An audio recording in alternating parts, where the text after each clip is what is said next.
might want to get it done every 6 months, every year, every 2 years, every 5 years. That's dependent on you and who you're working with. The reason that we have to care about metabolic flexibility is because it can be associated later on with obesity and metabolic syndrome and insulin resistance, and then prediabetes and then diabetes. It's a continuum. The Lumen device measures the carbon dioxide that comes out of your lungs and gives you immediate and long-term information about your metabolism. And this study shows the potential of using this Lumen to diagnose metabolic inflexibility. That is, once you know that you're inflexible, then you can actually do something about it. Over 12 weeks, simply following this device and the advice through the app, they averaged a 13-pound weight loss, a 3% decrease in body fat, and a 0.3% reduction in A1C levels. Now I'm not pre-diabetic anymore. I reversed that diagnosis. After a couple of months of using Lumen, my blood levels got back to normal. It was amazing. The doctor was super surprised. The device is going to give you good data so you can take control of your health at an earlier stage.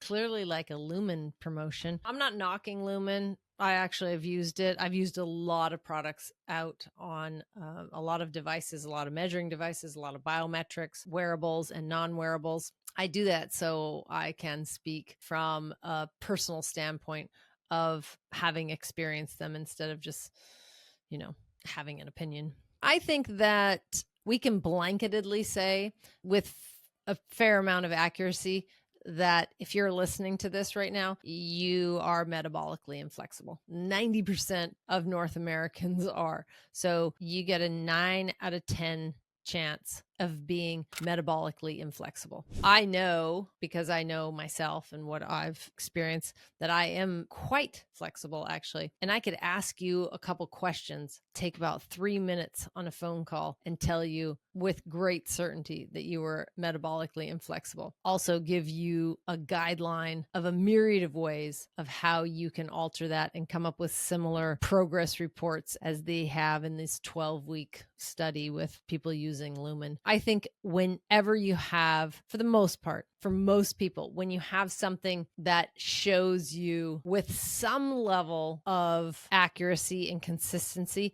what's going on for you in a way that you haven't known, it's not like just feeling hungry each day. It's like it's telling you you're burning sugar. You're in this stage of burning sugar. And then if you shift, you can shift what you're doing, how you're sleeping, how you're hydrating, what you're eating. It will shift and tell you like, now you're burning fat, you're near burning fat, you're kind of in a neutral state. You're not burning sugar, you're not burning fat, but you're in between. It just brings a level of awareness to you so that you can focus better on things that you want to focus on. That's what Lumen might be able to provide. I don't know how accurate it is. I think it's very simple to utilize a ketone reader more so than Lumen. I think Lumen is geared towards people who want to lose weight, and that wasn't me. And so it wasn't a fit for me specifically. And I know other people that have used it and not dug it. And I know some people that have used it and thought it was all right. So try it. That's how you know if it works for you.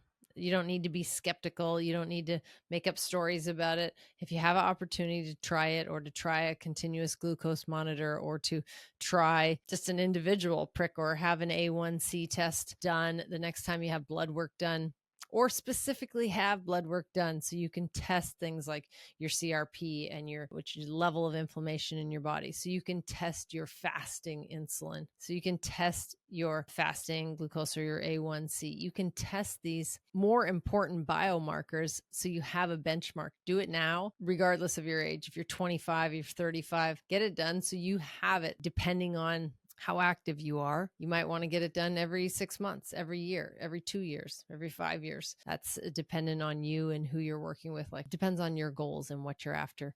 But you need a benchmark. You can't wait until eons down the road and then you don't know where you were at. You have nothing to compare it to.